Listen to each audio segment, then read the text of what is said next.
Salam sejahtera kepada semua pelajar tingkatan 4. Video ini adalah kesinambungan daripada sesi pembelajaran kita pada minggu yang lepas. Dan kita akan sambung topik pembelajaran di dalam bab 2, yaitu kebangkitan nasionalisme. Pada bab yang lepas kita sudah belajar tentang warisan negara bangsa dan kita akan beralih kepada kebangkitan nasionalisme yang berlaku di Asia dan juga di Asia Tenggara. Sebelum kita masuk kepada topik kita pada hari ini, kita lihat terlebih dahulu apakah sinopsis yang terkandung di dalam bab ini. Bab ini akan membincangkan tentang kebangkitan nasionalisme di Asia dan Asia Tenggara yang dipengaruhi oleh perkembangan idea nasionalisme di Barat yang membawa kepada gerakan nasionalisme seiring dengan cara, matlamat, dan ketokohan pemimpin nasionalisme. Hal ini kerana perkembangan nasionalisme yang tercetus di negara kita adalah disebabkan oleh pelbagai faktor yang seterusnya memberikan kesan kepada usaha membina tamadun bangsa dan negara. Jadi bab ini memang sangat panjang. Kalau kamu lihat ada 8 subtopik dalam bab ini, yaitu 2.1 maksud nasionalisme, 2.2 perkembangan idea nasionalisme di Barat, 2.3 perkembangan nasionalisme di Asia, 2.4 perkembangan nasionalisme di Asia Tenggara, 2.5 kesedaran nasionalisme di negara kita, 2.6 faktor kemunculan gerakan nasionalisme, 2.7 perkembangan nasionalisme, dan yang terakhir 2.8 kesan perkembangan nasionalisme. Jadi hari ini Cikgu akan bincangkan mengenai 2 topik, yaitu maksud nasionalisme dan perkembangan idea nasionalisme di Barat. Okey. Kamu boleh lihat sinopsis ini di dalam buku teks muka surat 20 dan intipati pembelajaran di muka surat 21 dalam buku teks. Ada juga elemen kewarganegaraan dan nilai civic. Ada 8 yang akan Anda belajar. Memang sangat banyak ya, pelajar semua. Tapi tidak apa. Yang penting kamu dapat memahami topik di dalam bab ini. Memang bab ini agak sedikit sukar kerana kamu akan belajar sejarah yang sangat luas. Okey. Dan seperti biasa, kamu juga akan mempelajari beberapa kemahiran pemikiran sejarah dalam bab ini. So, kita lihat 2.1 terlebih dahulu. Maksud nasionalisme. Muka surat 22 dan 23. Okey. Kita lihat di sini, apa sebenarnya nasionalisme? Apa maksud nasionalisme? Mungkin kamu selalu mendengar perkataan nasionalisme, patriotisme, tapi tidak tahu apa maksud sebenar daripada perkataan itu. Okey. Menurut dalam buku sejarah, maksud nasionalisme itu ialah, yang berwarna biru itu adalah poin utama yang kamu kena ingat. Perasaan cinta yang mendalam terhadap bangsa dan negara. Perasaan cinta yang mendalam terhadap bangsa dan negara. Selain itu, nasionalisme ini merujuk kepada semangat kebangsaan berkaitan dengan perjuangan menentang penjajahan serta pembelaan terhadap bangsa dan negara. Oke, selain daripada perasaan cinta terhadap negara, selain itu, nasionalisme ini merujuk kepada semangat kebangsaan, yang mana semangat ini berkaitan dengan perjuangan untuk menentang penjajahan dan pembelaan terhadap bangsa dan negara. Selain itu, maksud lain bagi nasionalisme ialah gerakan untuk mencapai kebebasan politik, ekonomi, dan sosial daripada penguasaan orang asing. Okey, banyak maksud dia. Secara umumnya, nasionalisme ini adalah perasaan cinta terhadap bangsa dan negara dan perjuangan untuk menentang penjajahan untuk mencapai kebebasan politik, ekonomi, dan sosial. Okay. Idea nasionalisme ini sering berubah. Dia tidak sama antara negara dan zaman. Sebab idea nasionalisme ini berkait rapat dengan pengalaman sejarah dan pengaruh sekeliling seperti keturunan, agama, bahasa, dan adat resam. Oleh itu, kita akan melihat beberapa pendapat daripada tokoh dan sejarawan. Mereka ini telah memberikan tafsiran ataupun memberikan maksud yang berkaitan dengan nasionalisme mengikut pandangan mereka. Maksudnya, ada tokoh ni ada pandangan mereka masing-masing. Okay. Cikgu tidak expect kamu akan ingat 100% daripada maksud nasionalisme yang diutarakan oleh tokoh-tokoh ini. Namun, apa yang cikgu harapkan, kamu boleh faham dan tahu maksud nasionalisme itu secara umum. Yang cikgu terangkan inilah, ini yang lagi penting. Tapi kita akan masuk juga sebab ada dalam silibus kan. Jadi, kalau soalan itu tanya apakah maksud lain bagi nasionalisme? Ini. Gerakan mencapai kebebasan daripada penjajahan pemikiran. Itu contoh. Okey, kita lihat satu persatu. Yang ini kamu boleh rujuk dalam buku teks juga ya. Kalau tidak jelas di sini, kalau dia pendek saja sebab ini satu ringkasan saja. Pendapat setiap tokoh ini ada dalam muka surat 22 dan 23. Kalau kamu lihat, contoh yang ada dalam buku teks itu ada 7 orang tokoh. Okey. Okey, ada 7 orang tokoh di sini. Dan mereka telah memberikan beberapa tafsiran yang berbeza. Yang pertama, Hans Kohn. Okey. Menurut beliau, nasionalisme itu merupakan satu gerakan yang meletakkan kesetiaan seseorang hanya kepada negara atau bangsanya. Okey, ini menurut si Hans Kohn lah. Okey, ada ringkasannya di situ kan. Menurut Profesor William R. Roth pula, dia mengatakan bahawa kebangkitan nasionalisme Melayu lebih kepada kesedaran dan ketegasan diri pada dekad terakhir sebelum Perang Dunia Kedua. Hal ini disebabkan oleh ancaman terhadap hak kepentingan orang Melayu serta faktor ekonomi. Nasionalisme juga timbul akibat kebimbangan masyarakat terhadap sekularisme dan imperialisme Barat yang melanda tanah Melayu. Okey, kalau menurut si William ni kan, kemunculan nasionalisme orang Melayu itu wujud sebab bimbang terhadap faktor sekularisme. Sekularisme itu yang pengaruh-pengaruh budaya Barat dan juga akibat imperialisme. Imperialisme ini akibat penjajahan.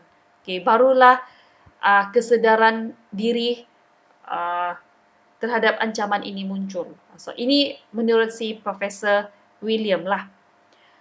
Apa pula pandangan daripada Dato' On Jafar?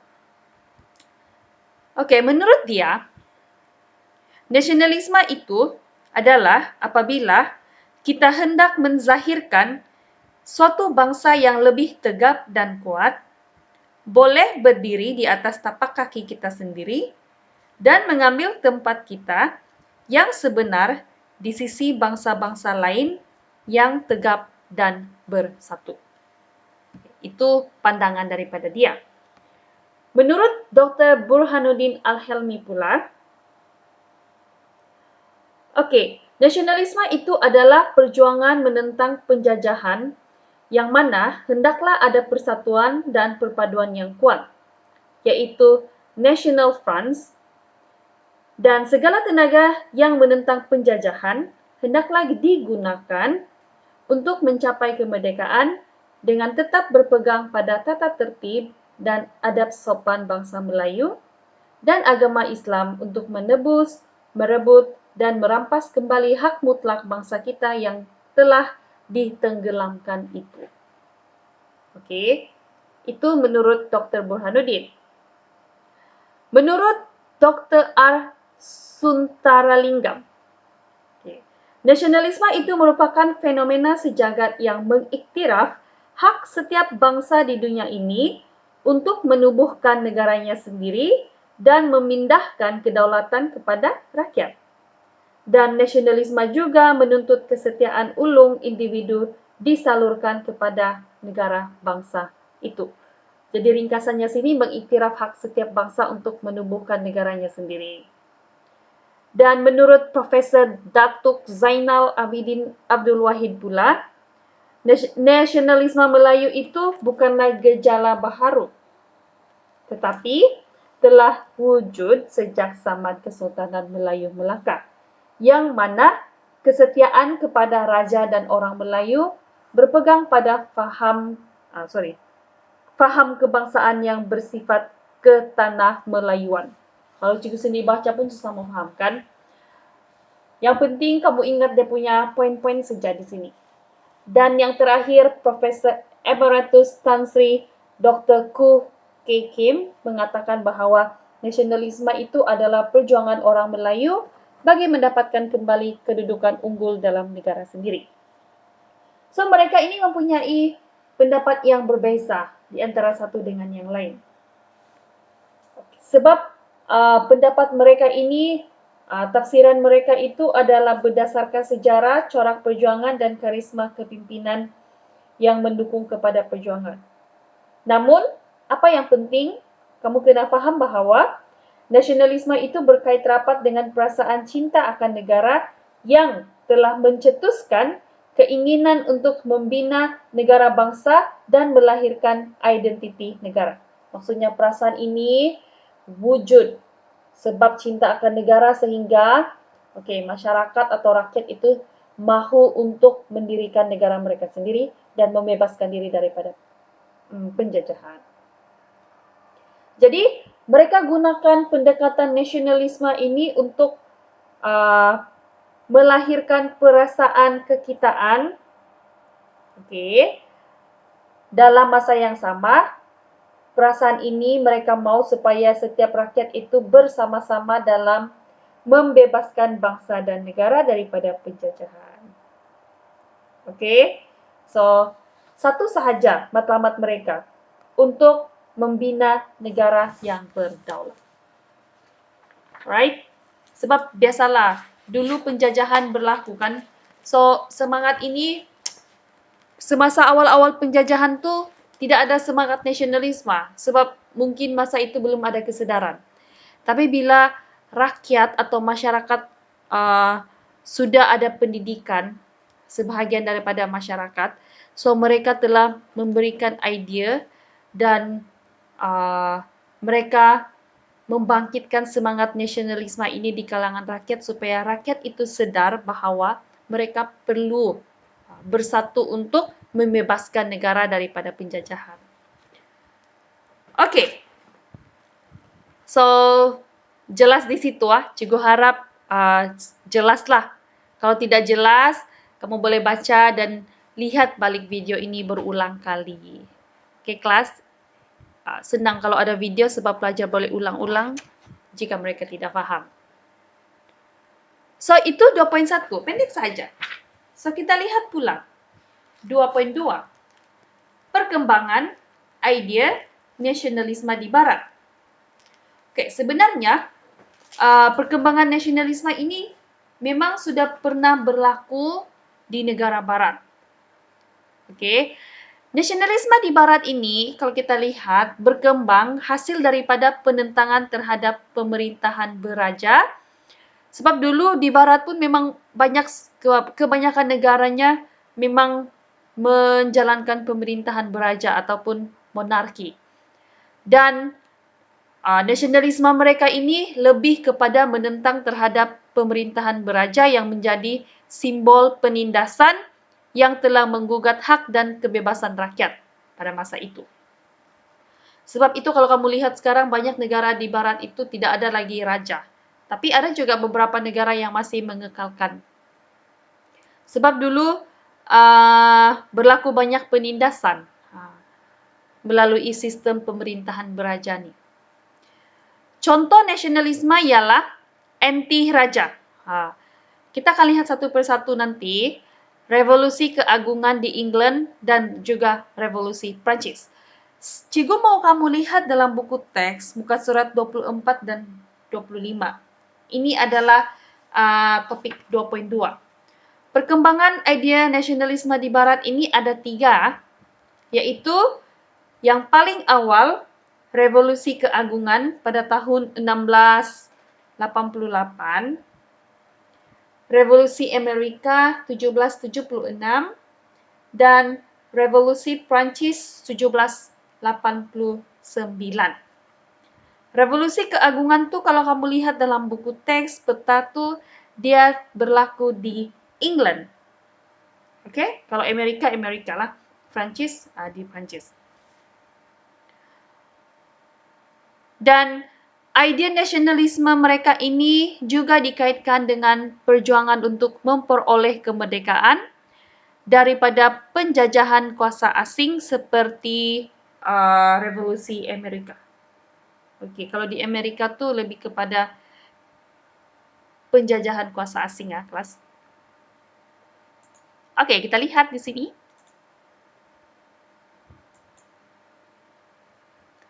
Ini adalah perkembangan revolusi di barat. Apa yang ditunjukkan di sini adalah ringkasan apa yang menyebabkan berlakunya revolusi. Revolusi itu macam penentangan lah maksud dia ya. Kalau kita lihat revolusi keagungan yang berlaku di England ini, apa yang berlaku? Nama lain bagi revolusi ini ialah Glorious Revolution. Cikgu harap masa cikgu terangkan ini kamu juga melihat buku teks kamu Revolusi keagungan muka surat 24. Okey, juga dipanggil sebagai Glorious Revolution yang berlaku di England.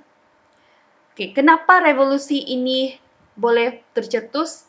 Disebabkan oleh keinginan rakyat untuk menegakkan kedaulatan, parlimen dan hak asasi rakyat akibat pemerintah yang telah membelakangi parlimen. Okey. Revolusi ini tercetus berikutan dengan semasa pemerintahan Raja James yang kedua. Okey.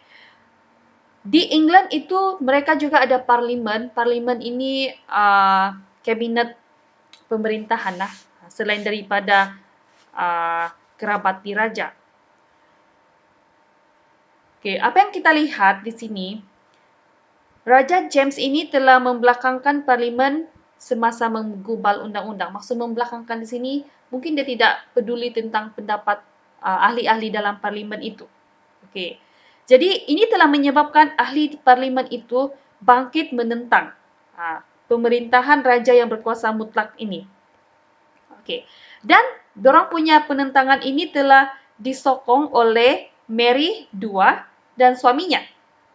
Selain itu, Raja William of Orange dari Belanda.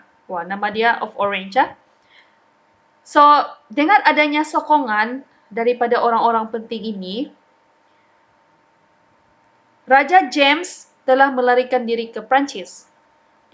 Maksudnya situ kan kuasa si Raja James masa tu dia mulai goyah. Jadi dia telah larikan diri ke Prancis. Kenapa mereka panggil revolusi ini sebagai revolusi keagungan? Sebab berlakunya peralihan kuasa secara aman tanpa pertumpahan darah. So, maksudnya di sini kan Raja James larikan diri dan dia telah digantikan oleh Mary II dan William of Orange.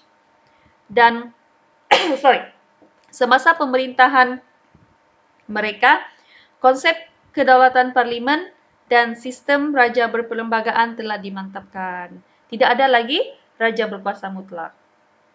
Bill of Rights telah digubal untuk memberikan keutamaan kepada parlimen untuk menggubal undang-undang dan hak mengutip cukai. Jadi maksudnya revolusi keagungan ini berlaku sebab Raja James itu membelakangkan parlimen dan akhirnya dia telah larikan diri sebab mereka mau jatuhkan dia. Tapi dalam masa yang sama dia berlaku secara aman. Peralihan kuasa itu berlaku secara aman dan mereka telah berjaya menghapuskan pemerintahan raja berkuasa mutlak. Okey. Itu revolusi keagungan. Sebab mereka menentang kepada pemerintahan beraja. Bagaimana pula revolusi Amerika yang berlaku pada tahun 1776? Buku teks muka surat 25. Okey, kamu tahu Amerika tu dia sangat luas. Okey. Masa itu Amerika ini pernah dijajah oleh British. Okey, untuk pengetahuan pelajar semua, Amerika pernah dijajah oleh British. Penduduk asal orang Amerika tu kan Red Indian kan.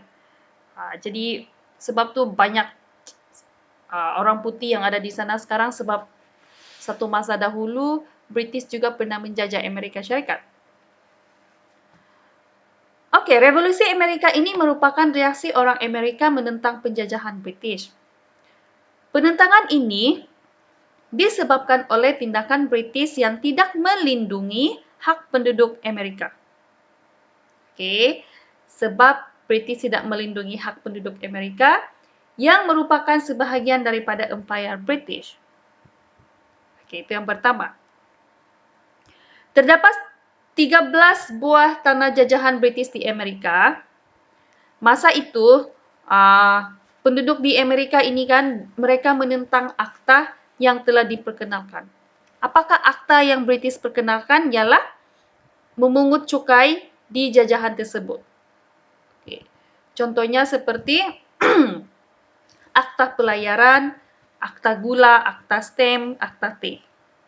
Okay. Jadi penduduk-penduduk Amerika yang ada di tanda jajahan itu, mereka tidak sokong dan mereka menentanglah akta ini. Okay. Dengan slogan, tiada cukai tanpa perwakilan. Mereka tidak mau bayar cukai jika tiada wakil Amerika dalam Parlimen British. Okay. Sorry. So, pemimpin di tanah jajahan itu mereka telah tubuhkan kongres yang telah diketuai oleh George Washington dan mengisytiharkan perang terhadap British untuk memperjuangkan kemerdekaan Amerika. So, kongres ini telah meluluskan perisytiharan kemerdekaan Amerika yang ditulis oleh Thomas Jefferson pada Julai 1776 dan perisytiharan tersebut menegaskan bahawa sekiranya sesebuah kerajaan tidak dapat menjamin hak kehidupan, kebebasan dan kebahagiaan, maka menjadi hak penduduk untuk membentuk kerajaan baharu. So, revolusi Amerika ini telah berakhir pada tahun 1783 apabila British mengakui kemerdekaan Amerika sendiri dan sebanyak 13 buah bekas tanah jajahan tersebut digabungkan dan diberikan nama baharu sebagai Amerika Syarikat yang memperkenalkan sistem pemerintahan demokrasi. So, itu adalah revolusi Amerika. Yang terakhir, revolusi Prancis. Juga muka surat 25. Revolusi ini berlaku pada tahun 1789. Tercetus hasil daripada idea nasionalisme yang memperjuangkan kebebasan, persamaan dan persaudaraan oleh golongan pemikir Prancis seperti Jean-Jacques Rousseau, harap sebutan cikgu itu betul lah, dan Voltaire. Okey, Rousseau ini telah menulis the social contract, yang mana dalam social contract ini mengemukakan bagaimana keunggulan suara rakyat untuk menjamin kesejahteraan masyarakat. Mereka menggelarkan suara rakyat itu sebagai hasrat umum yang merupakan kata sepakat golongan yang mempunyai kesedaran. Oke, menurut Rousseau ini, kedaulatan suara rakyat itu lebih tinggi dan lebih penting daripada institusi raja dan birokrasi. Sama juga, revolusi ini adalah menyasarkan terhadap pemerintahan autokratik. Autokratik itu yang berkuasa mutlak juga maksudnya. Masa itu pemerintahan autokratik dan juga golongan bangsawan Raja Louis. Jika tidak tahu yang keberapa nih. Yang penting mereka mahu menghentikan pemerintahan autokratik yang ataupun pemerintahan secara berkuasa mutlak ini, yang mana Raja Louis dan juga golongan bangsawan masa itu kan mereka ini memonopoli, mereka ambil semua keistimewaan yang ada di Prancis. Sebaliknya rakyat Prancis masa itu sangat terbeban dengan pelbagai cukai. Jadi apa yang mereka buatkan, mereka telah menggempur penjara Bastille, membebaskan tahanan politik, dan menggulingkan Raja Louis. So, akhirnya apabila revolusi ini berjaya membawa kepada kemunculan Republik Prancis yang mengakhiri sistem pemerintahan beraja di Prancis. Dan sekarang tidak ada lagi sistem pemerintahan beraja. Dia berbeza dengan revolusi yang berlaku di England sebab di England itu secara aman. Tapi kalau di Prancis mereka menggempur ataupun mereka ada sedikit agresif di situ. Dorang punya cara revolusi. Namun berjaya jugalah diorang gulingkan Raja Louis. Jadi kalau kita lihat ketiga-tiga revolusi ini, idea nasionalisme di barat itu mencetuskan kesedaran dan kebangkitan memperjuangkan kedaulatan negara yang menekankan kepada hak dan prinsip kedaulatan rakyat. Apa yang kita boleh belajar daripada revolusi yang berlaku di barat ini? Idea nasionalisme ini telah memberikan iktibar kepada kita tentang kepentingan ilmu pengetahuan untuk meningkatkan kesejahteraan hidup, dan idea ini telah tersebar ke dalam gerakan nasionalisme di luar Eropa, termasuklah di Asia dan Asia Tenggara. So, apa yang cikgu mau kamu buat? Tugasan kamu cari maklumat berkaitan revolusi tersebut. Biasalah ini secara individu. Revolusi keagungan, revolusi Amerika, dan juga revolusi Prancis. Apa maklumat yang kamu kena tulis? Ini kamu boleh buat dalam bentuk jadwal ataupun apa sajalah yang kamu boleh, cara yang kamu mau guna terpulang kepada kamu. Maklumat yang diperlukan, yang kamu kena faham, apakah negara yang terlibat dalam revolusi tersebut? Kedua, apakah idea ataupun matlamat perjuangan? Ketiga, bagaimana rentetan peristiwa revolusi tersebut? Dan apa kesan selepas berlakunya itu, apa kesan dia? Oke, ada 4 nih. Kamu boleh buat caranya macam ni.